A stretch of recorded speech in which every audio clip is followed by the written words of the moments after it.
This is Marketing Uncomplicated. All right, everybody, welcome back to the show. Today I have Scott London, who is a seasoned entrepreneur and angel investor with a remarkable career spanning over 3 decades. London has founded several iconic apparel brands, including Aspen Apparel, Wear, Zoo York, and Baby Phat, demonstrating his expertise in fashion and brand development. We'll also dig into the community aspects of some of these brands as well. He was an active member of New York Angels, where he was instrumental in mentoring and funding early stage companies. His experience and entrepreneurial spirit make him a great person to talk about the intersection of design and entrepreneurship. Welcome to the show, Scott. Thanks for coming. Thank you. Thank you for having me. All right. I want to dig in a little bit and take a step back because I always like to talk about where somebody has started and what has led them into getting to where they are today. So let's go back into some of your early stage, companies and how those came about. What gap you found in the market to really drive this passion to start them. Well, just like anything, it's timing and being at the right place at the right time. And I had a private label knit company, which really just meant I had a t-shirt company that did manufacture t-shirts and printed t-shirts for different companies. The thing that kind of brought me into the world, almost where I am now, is manufacturing some t-shirts for some of the hip hop companies. What became hip hop companies. I manufactured for people like Polo and Nautica, and those were early days of what later became the hip hop community. Even I manufactured at Aspen Apparel for a company called 40 Acres and a Mule, which was Spike Lee's brand. And I actually always remember back then you really coveted, you wanted Macy's to buy your product, and you wanted Macy's to really like buy into it. And I remember they were offering him the windows of Macy's on 34th Street. Yeah. And he just said no. He said, that's not me. I'm not looking. He had a store in Brooklyn, if I remember correctly, called 40 Acres and a Mule. And he said, no, I'm not a clothing guy. That's not what I want to do. And I was like, wow. To say no to something like that, right? Yeah. That's pretty incredible. But those early hip hop days, manufacturing for people like that then eventually led into the actual hip hop clothing brands like Fubu's of the world, Wear, which I was part of, and that fostered that whole community and obviously became a huge part of the clothing world. What was the first brand that you kind of like got into, like that picked up, that drove into this hip hop community? I mean, because it's always fascinating. I mean, I don't think you developed the company to think like, I'm going to target hip hop. Like, did you have a focus on that, or did it kind of just fall in? So I actually when I was just doing private label, meaning that Yeah. it was other people's brands that I was manufacturing. White labeling, yeah.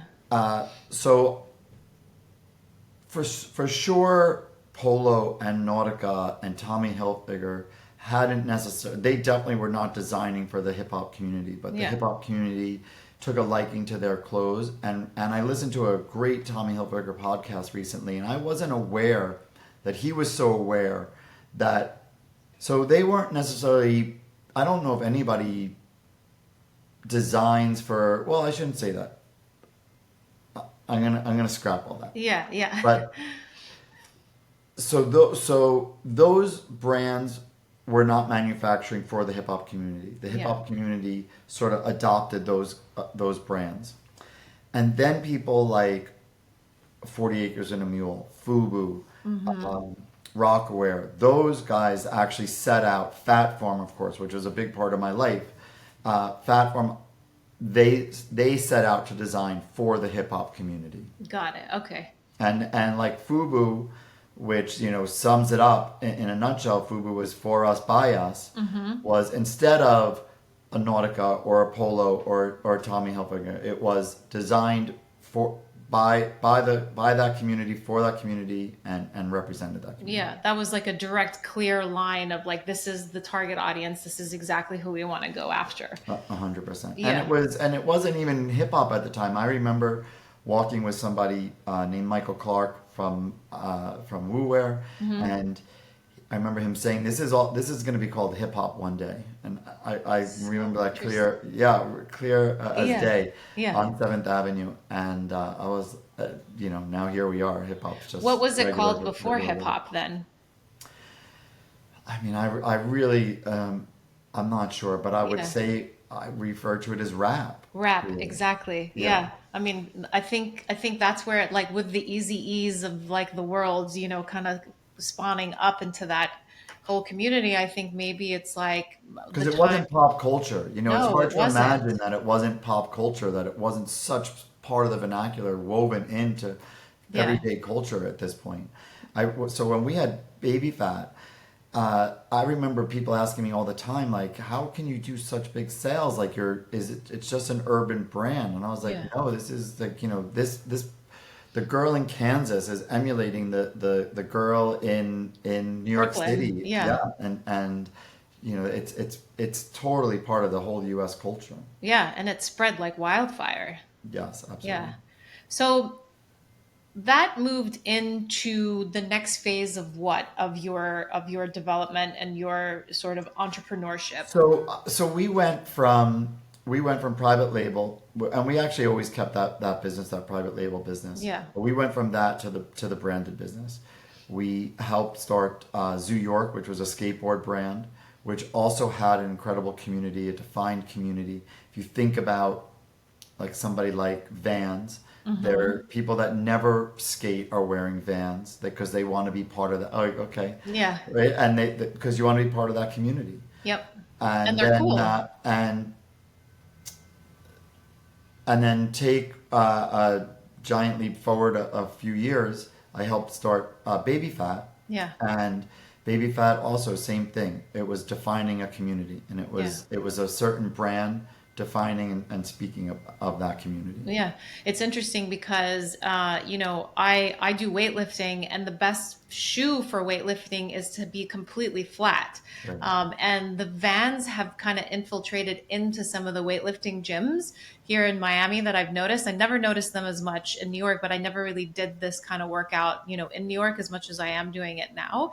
But yeah, it's funny how like people have adopted that shoe into the weightlifting That's community as interesting. well because it really keeps them stable. And I've asked because I'm always looking for like the best sneaker to like help with support and so I on. noticed that in the gym actually, the people that Yeah. wear those flat shoes. Yeah. Yeah, because it helps with support. It doesn't move your foot forward and so on. But I love the aspect of community in terms of building the brand because I think if we think of a brand like Red Bull, don't necessarily love their drink per se, but I think that they've really hit the nail on the head in terms of this 360-degree community that they've built to create, 100%. an affinity towards wanting to be part of that brand, right?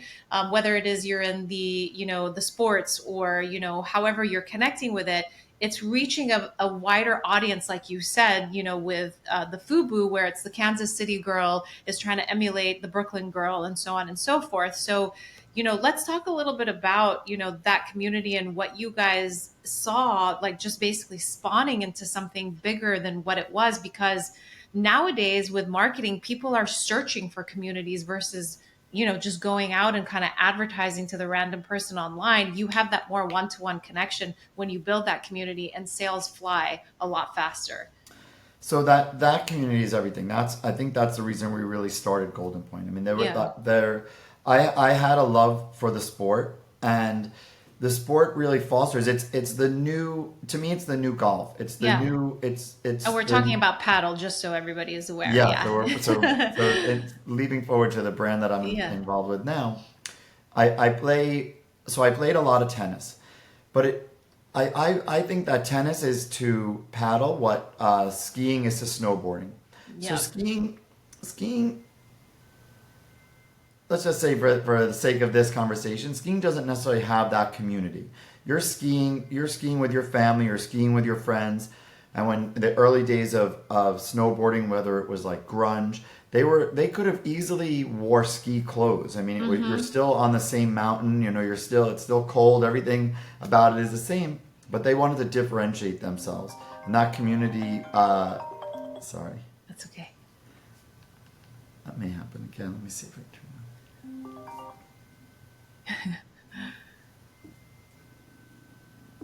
Yeah, the computer. It's someone's FaceTiming, so it's the Yeah. computer and everything. No Uh, worries. so Wagner. so Bogner. So the kid that was snowboarding in the beginning could have easily wore Bogner or K2 or whatever it was back then, but they want to differentiate themselves, Mm-hmm. and that was the birth of Burton, right? So that fostered that community. If you think about surfing and board shorts, that was they could have wore bathing suits, but they just wanted that long or short. They differentiated themselves. Even to this day, 50, 60, 70 years later, you're not necessarily a surfer, but you're wearing a board short, Mm-hmm. right? Mm-hmm. And now it's come full circle where I think Bogner's actually taking design cues from Burton, having a little bit of a baggier outfit and look and feel. Yeah. And now in paddle, it's the same thing. Like I was saying that I think that paddle is to tennis what snowboarding is to skiing, and it has a real sense of community. My whole social life. I mean, you live in Miami, you see people. It reminds The me of Burning Man, craze. where Yeah. you go for dinner and half the table is talking about paddle Yeah. and what their score was that day, how they played that day, and the other half is saying, "Please, enough, stop talking about Yeah. paddle." That's so true. But yeah, like people play all over the place now. I get text messages from all over the country, and because maybe it's because of the four walls that paddle has, but there's an intimacy. So it's four people doing something together, as opposed to tennis. If you're playing singles, even singles, you're not necessarily communicating the whole time. In paddle, you're talking the entire time. Yeah. I completely agree. And I love that you bring up the snowboarding versus skiing because it does feel more individualistic from the skiing standpoint. And really snowboarding took it to the next level of, you become a snowboarder versus with skiing, you become a skier. And I think it's the same thing with tennis. It's like you're a tennis player, but with paddle it is that group, because even when you had the groups with tennis, it just felt still very individualistic because there was somebody at the front, somebody was at the back. But now it is this whole like lifestyle brand that has been created around paddle, that it's not just we play a game and we leave, but it's play a game, hang out, chill, maybe get back into it, play some more. So they've create an experience and an experiential kind of atmosphere to really bring in paddle. Yes, I agree. It's really interesting that you say that because I always think about that when you go to play tennis or when you go to ski, you kind of put a ski outfit on. And when you go to play tennis, you put a tennis outfit on. But when you go to snowboarding or when you go to play paddle, you kind of bring your own personality to the game. So people are wearing maybe their favorite t-shirt or a baggier shirt necessarily, or just something that's a little bit more edgier, something that's showing their personality more than a skier is trying to be a skier. Yeah, totally. What do you think was this tipping point in the paddle world that really kind of, made it spread like wildfire across the board? What do you think was that one sort of nugget that? I think it's a very addicting game. Hmm. So it's very grassroots in that sense. That once you play, you want to keep playing. Yeah. It's fun. It's easy. The learning curve is really quick. Because of the walls, you get a couple chances to hit the Yeah. ball. Yeah. Once you learn the walls, it's super fun.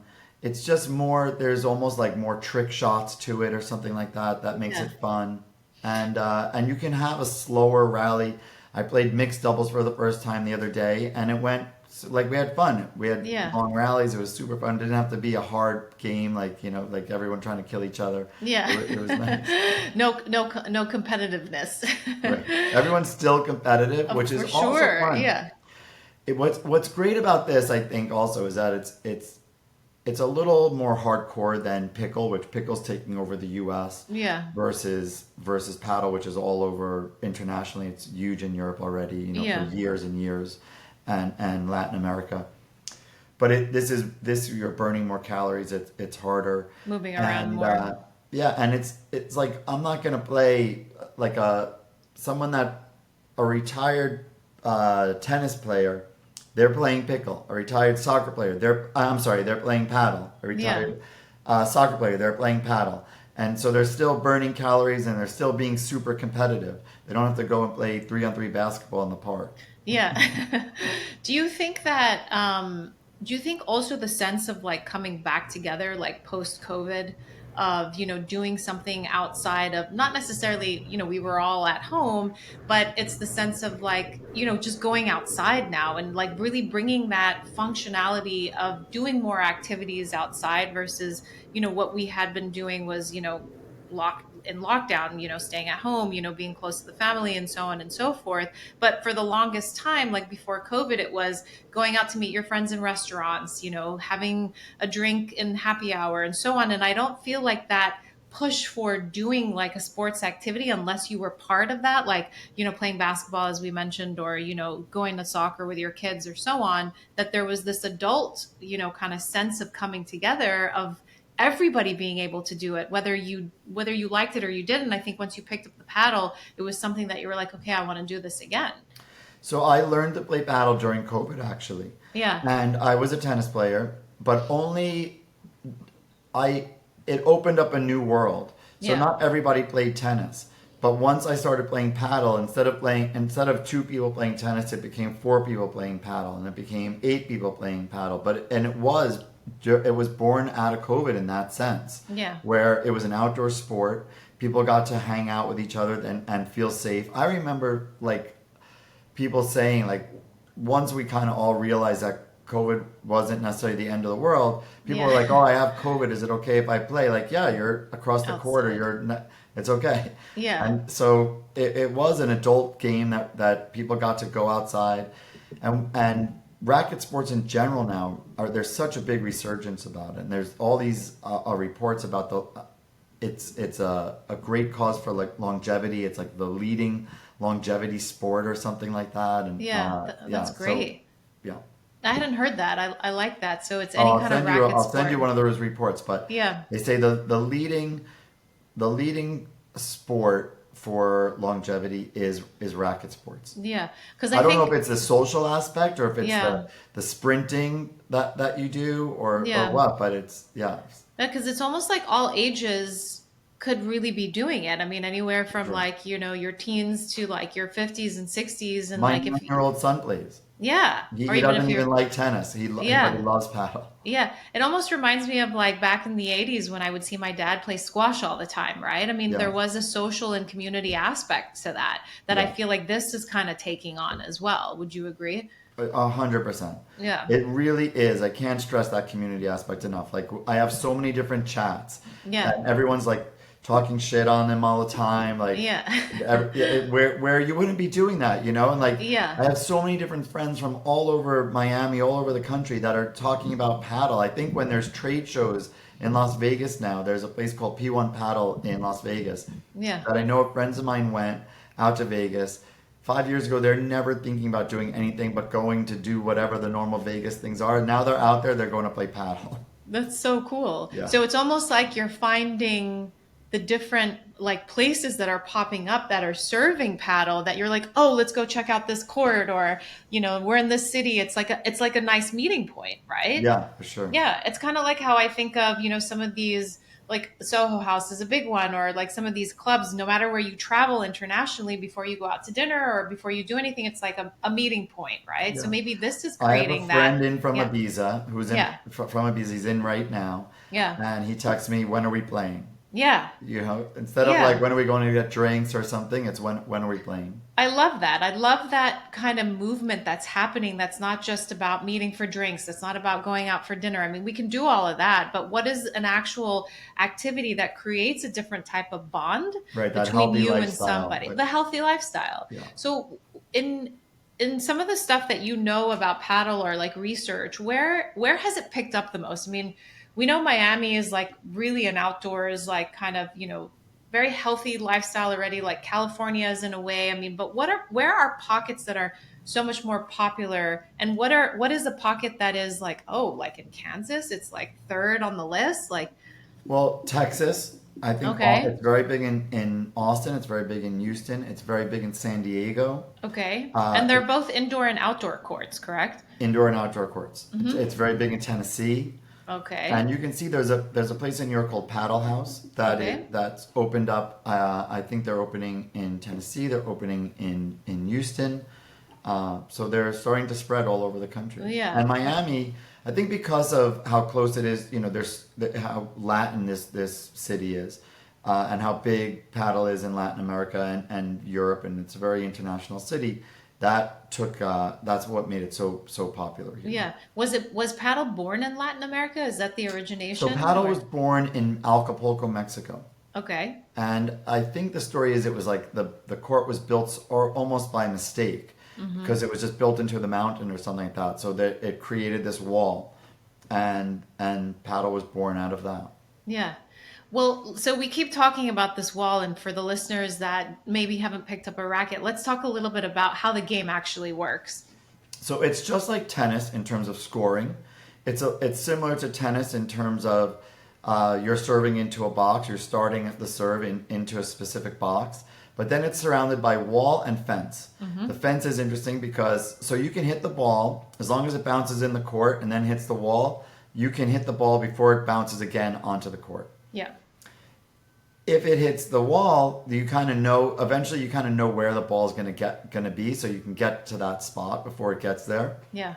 If it hits the fence, it's anybody's guess, which makes the game interesting too. Yeah. Very cool. And then the scoring mechanism goes up to how many? Like in tennis, it's like 40 points. So what is it for? It's the Same same. thing. Although what Okay. happens which was where the name Golden Point comes from. Yeah. What happens often in tournament play in paddle is to move the game along. Instead of in lieu of deuce, they play Golden Point. Okay. So it means make the next moment count. So that's our brand's ethos: make the next moment count on and off the court. I like So it. it's like sudden death. Yeah. Instead of add in, add out, it's sudden It's death. Make the next moment count. Oh, I like that. Well, this is a good segue. So let's talk about Golden Point and the birth of Golden Point, because I want to dig into what you see as your differentiation in terms of the wear of the paddle wear for Golden Point, and what are the different kind of categories that you're building for the actual wear of paddle. So we're doing both men's and women's. Mm-hmm. We are. I like to think we're the. It's definitely in the U.S. From what I know, we're the first pure paddle brand, as opposed to Adidas or Wilson or these guys trying to getting into paddle. I see Aloe getting into paddle. I have to think that eventually, though, wearing an Aloe outfit on the paddle court would be as weird as wearing Bogner when you're snowboarding. Mm-hmm. You would want to show that you represent that you're part of the community. Yeah. And are we doing anything different? We're not necessarily doing anything different. We're trying to design towards that community so that we represent that community. So it's a little bit more laid back in a sense.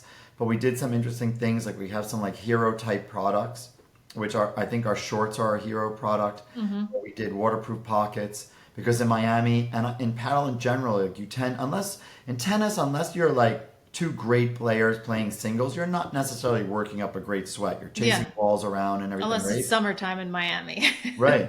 Yeah. Summertime in Miami is where I actually saw this. So a friend of mine was leaving his balls behind him instead of putting them in his pocket. I'm like, what are you doing? Yeah. He's like, the balls are going to get too wet if I put them in my pocket because he's sweating so much. Yeah. So we designed waterproof pockets from the inside out. So Love it. so the balls don't get sweaty. So you can play with them. So that's both on the men's and women's. The women's skirt have that as well. Yeah. Well, that's a key pointer of you listening to consumer review so that you can build your products against that as well. So that's awesome. So it's like, that FUBU aspect. I play Yeah. paddle all the time. So instead of me trying to figure out, like we had designers at Baby Phat, obviously, and in New York, and I wasn't a skateboard kid and I wasn't from the hip hop community, but paddle it's really my FUBU. Yeah. I'm on the court almost every day and I'm listening to people and hearing what they want to wear. Yeah. That's great. Are there different leagues that are being born? There's leagues popping up all over the place. Each Okay. city has a league. Miami has a few different leagues, and there's amateur leagues, there's professional leagues. There's a professional league popping up in the U.S. Called PPL. Then there's other leagues popping up. There's leagues from Europe that are here that are popping up here. There's different cups. Wayne Boych, who is instrumental in bringing paddle to the U.S., started here in Miami. He has something called Reserve and the Reserve Cup, Yep. which is getting really big now. So how is the structure and the organization of these leagues kind of happening? Is it just free flowing, or is there like I have to be, how do you become like the Federer of paddle, right? From tennis. So it's different things. So there is a Federer, so to speak, of paddle, and whether you would say it's LeBron now or Bella in the past, but these are not in the U.S. anyway. They're not necessarily household names, Yeah. not yet, and I'm not sure if they will be. It's more of a participation sport. Like Yeah. people are out there playing. Like snowboarding again, to go back to that analogy, I don't know if like the snowboarder knows the best. There was that guy with the crazy red Shaun hair. White. Yeah. Yeah. Like that, because he had a He big made it to the personality. Olympics. Yes, Yeah. exactly. Yeah. And in the X Games and stuff. And Hmm. so maybe that there will be that person, Yeah. but it's something more participatory in that sense. Yeah. And you want to play, you want to watch. You want to watch because you think you can do what the pro does. Like in Yeah. tennis, you're not going to be Federer, right? You're not pounding it out like he is, Yeah. right? Like him and Nadal, you're just like witnessing something like two beasts just going at it. Yeah. But right, but in paddle, like a trick shot happens and you're like, wow, like, and then you think you can do it, and you may actually do it. You may get lucky in one game and do a crazy shot, and everyone's Yeah. like, wow, that was great get. Yeah. So it's super fun in that aspect. But Do you? the leagues Yeah. are popping up very organically in terms of Love it. the amateur leagues, because that community, people are like, oh, let's have a tournament for Thanksgiving, and 20, 40 people get together and have a small tournament, or 40 people, 100 people get together and put together a league and actually And it play just 8 happens. weeks or something like that. Yeah. Do you ever think that it will get picked up and become like an X Games sport, or it may become like part of the Olympics or something? They're saying it will be in the Olympics in 2028 or 2032, I forget. Okay. But yes, it's hard for us here in the States, and in Miami it's a little easier, but for certainly in the States it's harder to imagine how big it actually is. Like people have been playing in Spain, some of the best players, or Argentina, they've been playing for 30 years. Yeah. It's not just ex tennis players coming in and starting to play. But yeah, Yeah. I think for sure it will be in an Olympic sport. Yeah. But I still, there's maybe it's just a feeling, just, hearing you talk about, how things have happened so far from an organic standpoint. But I feel like even if it does become an Olympic sport, or, you do get the Federers of the paddle, I think that there will still remain this community of, of it spreading to anyone and everyone to be able to enjoy. I don't think that aspect is ever going to go away because it was originally born that way. No, I agree 100%. Like I think it's just like skateboarding. Like it'll have a culture, or surfing. It'll have a culture that will stay, and you're going to Yeah. want to be part of that culture. Yeah. I think that for us, for Golden Point, we like to say we're born out of paddle, Yeah. but it's a racket sport brand. Yes. So we're born out of paddle, and it's that community. It's that surfing community. You're wearing a board short, and you Yeah. want to be part of that short. It's make that next moment count. So you're going to want to be part of that, and that's your ethos in life. Is it almost like how tennis skirts, like within the last like couple of years, just became so popular? So it's like now you actually see girls wearing tennis skirts at the gym doing weightlifting. Yes, tennis skirts, or think about yoga. Yeah. You would never have thought that Lululemon. I mean, Lululemon, like clothing in general, is an emotional purchase, right? Yeah. It's an emotional purchase when you purchase it in the store, and it's an emotional purchase when you actually take it out of your closet. Each Yeah. time you put something on, it's a costume. Every single, all of our clothes, we are that person for that day. And Lululemon, those pants, those yoga pants, they're still born out of yoga, but you're seeing girls in leggings and yoga pants all day long. They're picking up their kids. They're going grocery It's an shopping. outfit. Right. It's an outfit. They're wearing that all the time. Yeah. Like we make the shirt I'm wearing, I think, is an incredible shirt. I always say this is a great shirt you can wear to the gym.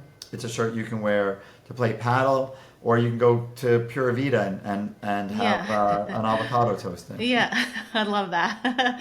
Um, so tell me where you see Golden Point going in the future. I like to see it be the biggest brand in the Yeah.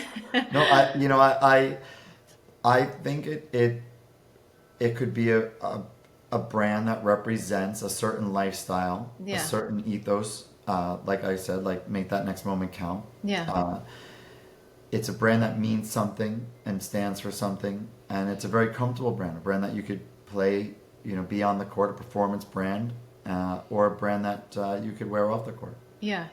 And the type of the material that you chose is that flip-flop between you're going Well, it from like, depends. Like we yeah. have a performance shirt Yep. that's strictly for on the court Yeah. performance, And and then you then have we have a lifestyle. shirt, yeah, like, and then we have more of a lifestyle shirt Yeah. that you could wear both. The shorts, would I wear the tennis shorts to go weight? I did yesterday actually because I played and then I went and lifted right after. So the shorts are super super comfortable. Yeah. Yeah, the skirts. We have an incredible sweatshirt actually that is our first sort of athleisure that comes out in a couple of weeks that a girl can wear on and off the court for sure. And the bra tops these days, girls wear bra tops or to me they were sports bras, but now Yeah. you call them bra tops because girls are wearing them just to the gym or wherever. Yeah, it's funny. I was at a kid's birthday party on Saturday, and a woman was wearing a bra top from Aloe that didn't have a brand or anything on it, but she wore it with a skirt. Right. Yeah, so Yeah. it's really kind of incorporating that sports mentality of like athleisure wear into like your daytime wear because it's comfortable. And she was a new mom, and she's like, I just like the way it feels, and it also looks fun. So Yeah. Yeah. yeah, she's Exactly. incorporated it that way. So just moving into, And I some of think the, people, go ahead. well, I'll say that in general, people sort of want to show that they are that healthy lifestyle that we were talking about. Hmm. So you're kind of, when you put on that outfit in the day, like, are you showing that you're, like, everything's more casual?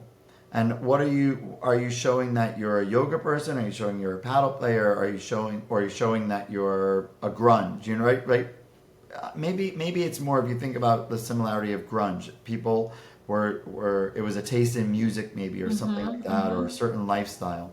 Um, but now people are showing like, oh, I'm very healthy, Yeah. right?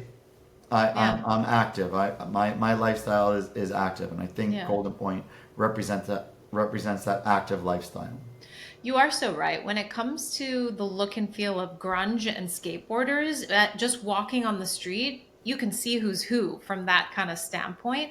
And I do feel that more people are making their clothing and their wear or even whatever they put on their body, incorporating that into who they are as a person and personality. So, and, Right, and it's agreed. expanding beyond, just grunge and skateboarders and all that kind of stuff. Right, Yeah. yeah. So moving into a little bit of the marketing, obviously you come from a background of, building these brands, and obviously you've most likely taken from, mistakes or, things that have done well with the other brands to kind of support Golden Point. But obviously every brand is going to be different that you put out into market. But what challenges are you facing with, getting this brand and building the awareness of it in connection to the community? The challenges are that it's such early days. That Yeah. paddle, as big as it is for me and my community here in Miami or wherever people are playing paddle right now, it's still early days. Yeah. So we are showing that there's a community out there, defining that community, and at the same time trying to show that we are the ones that speak of that community. Yeah. So that's the hard part, and just you're not running commercials these days, and I don't have a huge budget to put on like a Nike ad to show. Like, there's a great commercial now with the women's Nike commercial that like shows something about like being called crazy or something, and it's Oh, like yes, yes. really As intense. a woman, it's a female commercial one. Yes. Yeah, so it's touching on emotions as well. So you want to touch on emotions, like, make it's easy for me to say to you that golden point means make the next moment count. But then how Yeah. do I actually convey that? How do I actually show that emotion? So we have to come up, and advertising these days is a 30-second or 5-second spot on Instagram, and it's a reel that you're passing through, Yeah. right? So I have to figure out how to get that emotion across, how to show people that this is what golden point means, and this is what it stands for, Yeah. and this I is how it like should make you feel.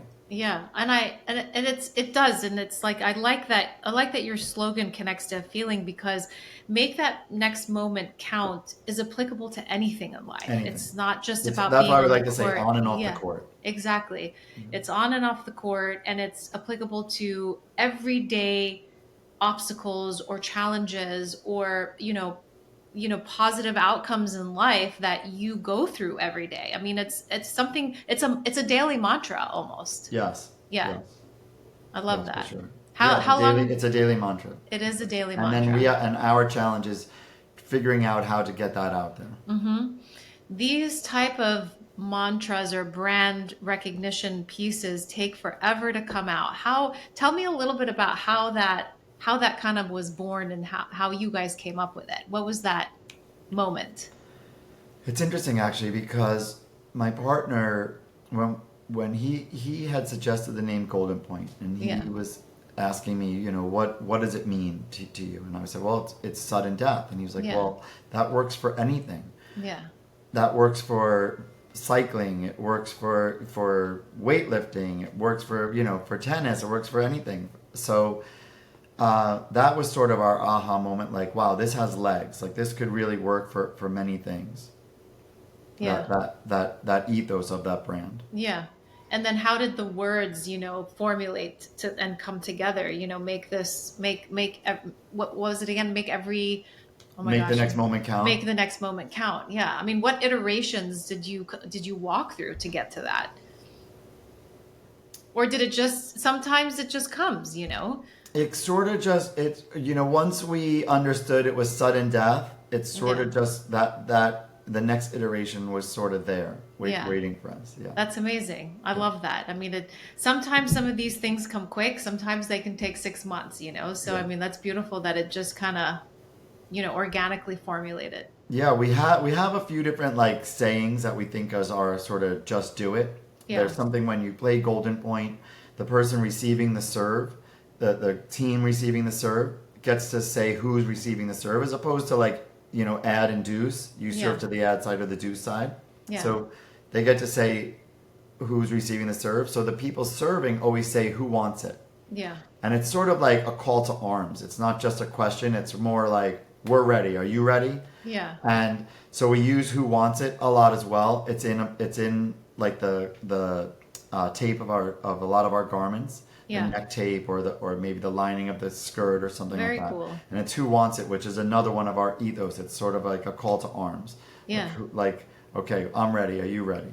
Yeah. I love these slogans. They're fantastic. I mean, I just like them also because they are daily mantras. Yeah. So, because like even when you say who wants it, like I connect that to becoming an entrepreneur. And it's just like, how bad do you want it? What's your perseverance? Like, how do you Yes. move through it, your day to day? So there's Yeah. so much you can do with that.